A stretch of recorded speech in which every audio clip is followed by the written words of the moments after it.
Alright, what's up guys? Welcome back.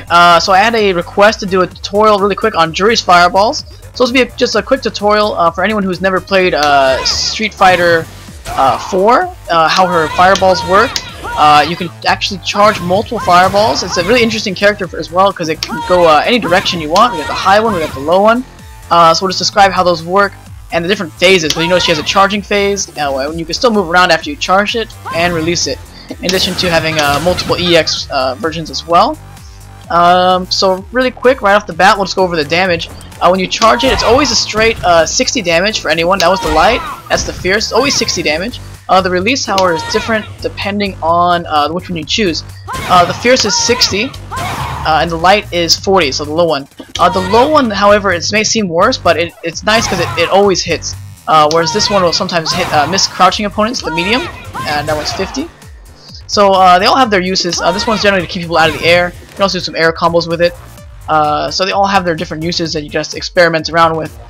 So basically, we're going to go over how to do it. And so in order to do this, you're going to charge. This charging phase of your fireball is just performed by a fireball motion, which is down, forward, and then any kick, just like that.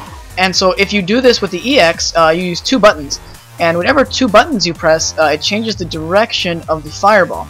So if you use light and medium, you're going to get that low one. If you use medium and fierce, you get the medium one. And if you use light and heavy, you're going to get that up one. And so it's a little bit tricky to use it first. I'm not even sure on the damage on those. That was the high one. Low one, looks like they're all 120.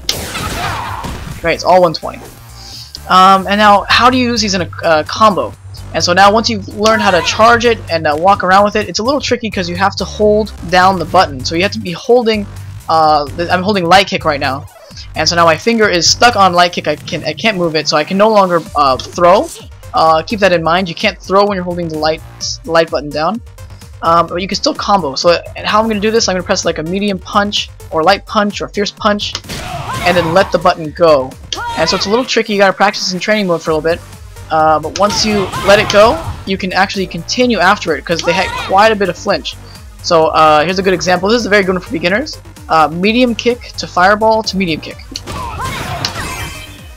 Just like that. If you notice this happens, you just did the kick too late. That's what happens to beginners most of the time. And so just do a little quicker. Just like that. And that combo itself is not that good, but you just gotta incorporate your own little steps to it. Like let's do the jump in with it, and notice it's a lot more damage. We'll go to a jump in, and then at the end, because this is a combo for the medium kick. So medium kick to her pinwheel. So now we're just gonna incorporate that whole thing together. Now you're looking at a lot of damage for a combo, and really it's just a few things added together. So most people start off with the combo medium kick to fireball, which is the same thing, just with the pinwheel. So if you can't do that all together at first, just keep at it. It does take some practice, but she is rather easy to combo with in comparison to a lot of the other characters out there, so stick with it. Let's go ahead and take a look at the charging phase. So the charging phase of the fireball, this one here, it does cause them to go in the air. They are juggleable. So you can, the most easy way to do this is just to hit them up and let the fireball go to finish it. It does decent damage, but especially if you're in the corner, you can really mix it up with some really good combos, especially in this new version. Oops, if I can do it. So like, here's one for example. Something like that. Just so that's just the charging phase is really important. You can land a lot of stuff after that, especially if it's in the corner. So just keep that in mind when you're keeping your corner pressure going too, because the fireball is great in the corner. Let's take a look at some corner pressure. So here you just want to keep them guessing on what you're going to do next. And the fireball is just a great tool for that. You can also throw multiple EXs. So if they block, just like that. So that's a great way to keep corner pressure is using her fireball.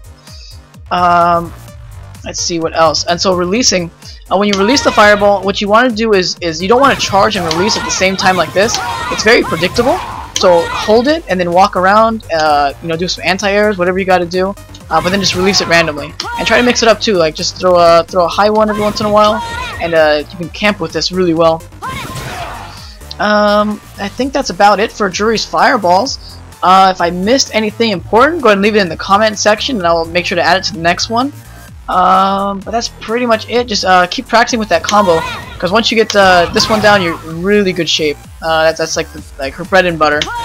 Also safe, so they can't punish with uppercut if it's blocked. So it's definitely one of her more safe moves. Great. Thanks again, guys, for watching. Subscribe to the channel, give us a like. Appreciate it. See you next time.